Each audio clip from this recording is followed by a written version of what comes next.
Welcome back to the English Story Podcast, the place where real stories and science meet to help you learn English with confidence. I'm Hope, and with me, as always, is my fantastic co-host, Mark. Hey, Hope. Hey, listeners. We're so happy you're here with us today. And oh boy, today's topic, I think a lot of people listening are going to say, that's me. Yeah, let me ask you something. Do you ever watch an English movie, YouTube video, or even a podcast like this one and think, wow, I understood almost everything? But then, when it's your turn to speak, your brain freezes. Nothing comes out. Exactly. You know the words, you understand the grammar, but when you open your mouth, silence. That, my friends, is what we call the confidence gap. It's the space between your ability and your belief in yourself. And here's the thing, it's not just about English. Psychologists say this happens in all areas of life. But in language learning, it's especially frustrating. Because other people might tell you, your English is so good, but inside you don't feel confident enough to show it.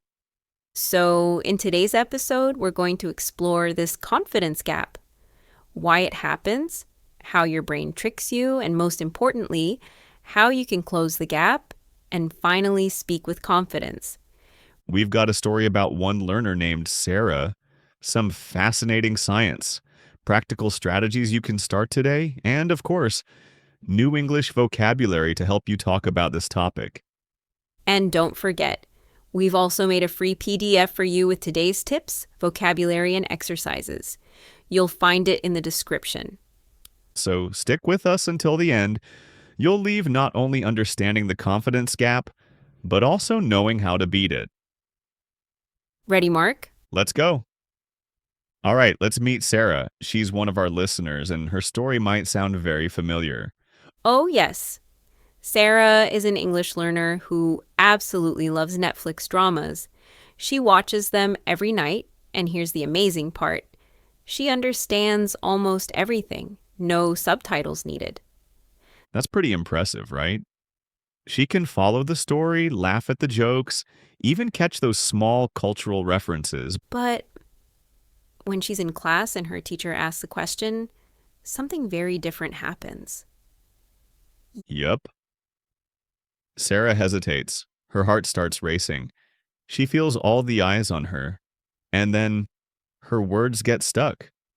She knows the answer. She knows the words.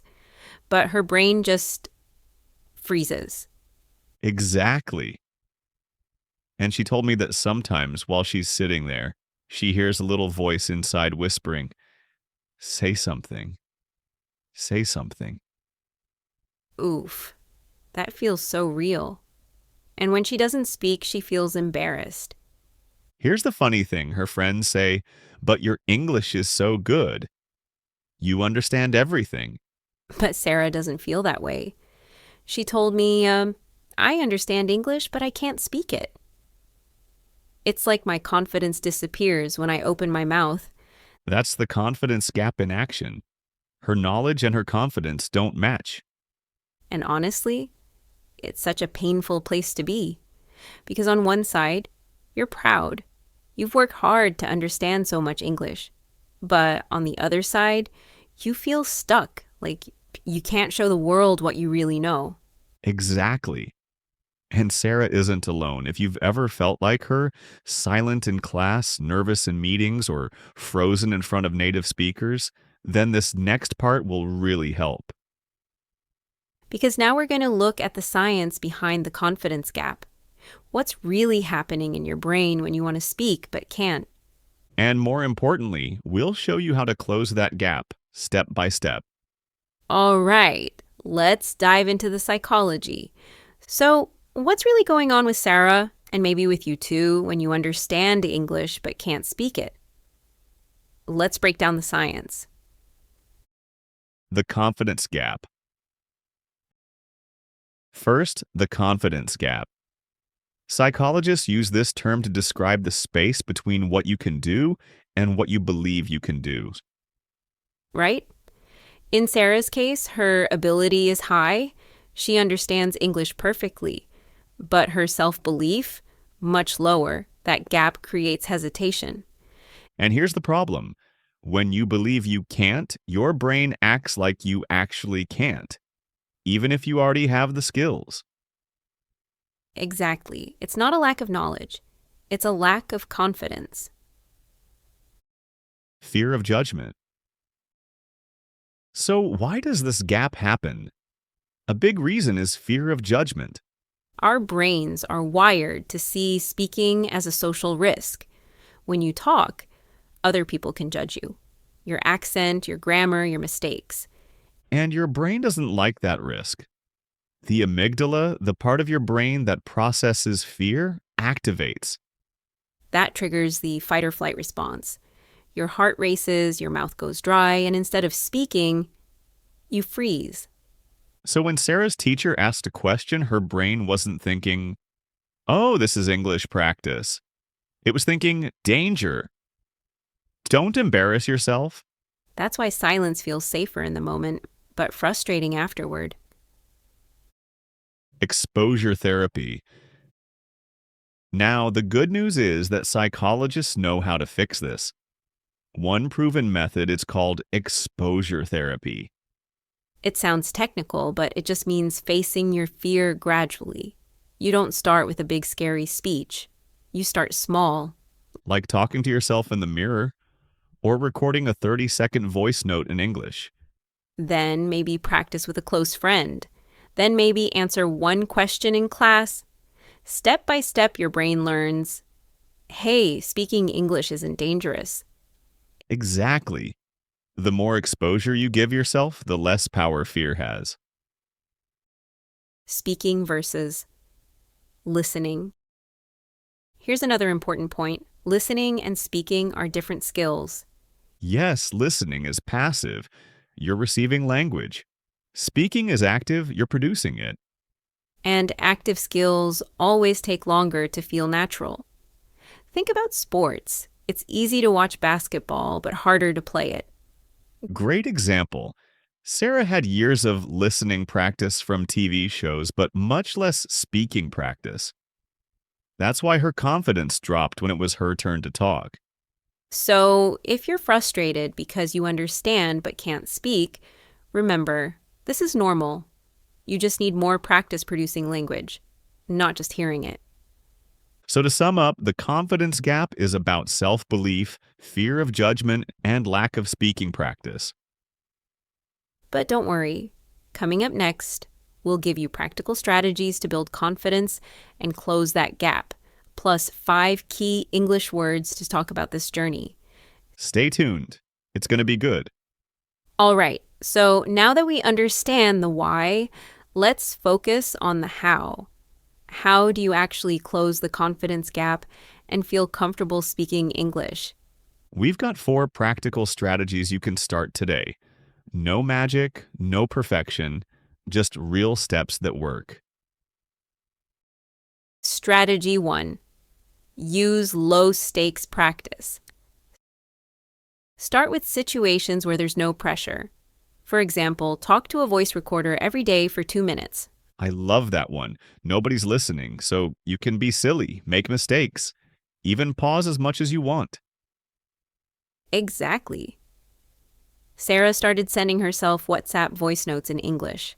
At first it was awkward, but after a week she said it felt natural. Strategy 2. Try shadowing. This is one of my favorites, the shadowing technique. You listen to a native speaker, like in a podcast or TV show, and you repeat after them in real time. It's like being their shadow. You copy their words, their rhythm, even their intonation. At first, you'll fall behind or miss words, but that's fine. The point is training your mouth to move faster, not being perfect. Strategy 3. Celebrate mistakes. Now, this one is huge. Change how you see mistakes. Right. Mistakes are not proof that you're failing. They're proof that you're learning. Sara once said, I'm embarrassed when I make mistakes. But later she realized, native speakers make mistakes too. The difference is they don't stop speaking. So when you make an error, smile and say, "Good. That means I'm practicing." Strategy 4. Join safe speaking spaces. Finally, don't do it alone. Join an online language exchange, a speaking club, or even a group chat with other learners. Yeah, being around people who are learning too takes the pressure off. Everyone knows what it feels like. And you'll realize you're not the only one with this struggle. That's powerful. Okay, let's highlight some key vocabulary from today's episode.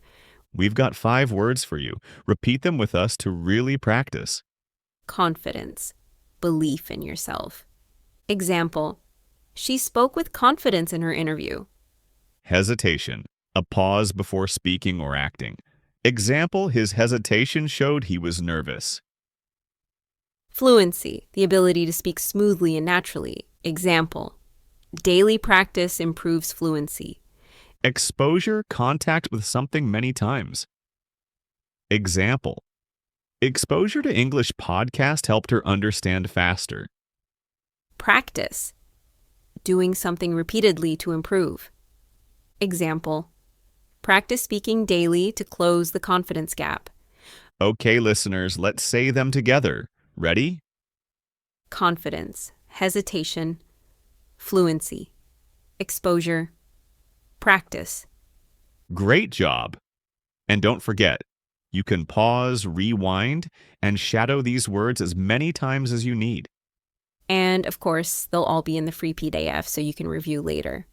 All right, friends, that brings us to the end of today's episode. Let's do a quick recap. We started with Sarah's story. Remember how she could understand Netflix dramas easily, but when it was her turn to speak, her brain froze? That's the confidence gap. Yes, the space between what you can do and what you believe you can do. We learned it happens because of fear of judgment, stress in social situations, and the fact that speaking is an active skill, not a passive one. Then we shared 4 strategies to help you close that gap.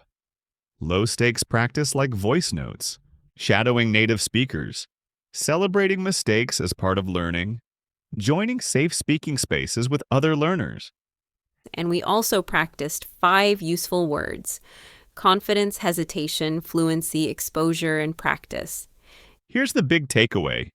Understanding English is not equal to speaking English.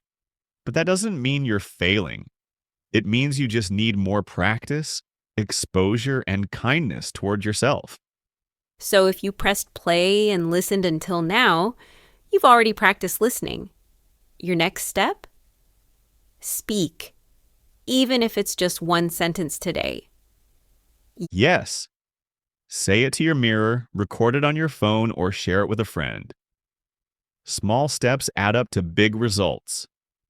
And remember, you don't have to do this alone. Download the free PDF we made for you. It's got today's tips, vocabulary list, and practice activities. The link is in the description. And if you enjoyed this episode, please hit follow or subscribe and leave us a quick review. It helps more learners find the podcast, and we'd love to hear your story. In fact, we'd love to hear about your confidence gap. Tell us in the comments or send us a message. When do you understand English but struggle to speak? Because sharing your story helps other learners realize they're not alone. That's all for today. You're doing amazing. Step by step, your confidence will grow.